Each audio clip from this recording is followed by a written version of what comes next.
হে প্রভু, আপনি সাধারণ মানুষের ধর্ম, শিক্ষা, ভক্তির জন্য লীলা খেলা করে আমাদের পুরো অসুর জাতিকে একে একে মুক্তি দিলেন। শুধু সাধারণ মানুষের জ্ঞান, ভক্তি ও শিক্ষা অর্জনের জন্য আপনি আমাদের বাঁচিয়ে রাখলেও ভালো করতেন। কলিযুগের মানুষ যে কোনো কুকর্ম করতে বাদ রাখবে না। কলিযুগের মানুষরা হবে আরো ভয়ঙ্কর অসুর। তখন আপনি কি করবেন প্রভু?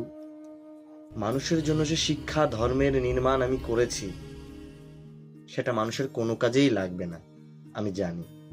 তবু আমার শিক্ষা নির্মাণের কর্ম, ধর্ম আমি সব পালন করেছি। অভিশাপ পেয়েছি, অভিশাপ লঙ্ঘনও করেছি। তবু আমি আমার কর্ম, ধর্ম, শিক্ষার নির্মাণ করেছি। মানুষ তাদের 5টি ইন্দ্রিয় দ্বারাই সব অকর্ম কুকর্ম করবে। এর জন্যই আমি তাদের হাতেই তাদের মৃত্যু নির্মাণ করে দিয়েছি।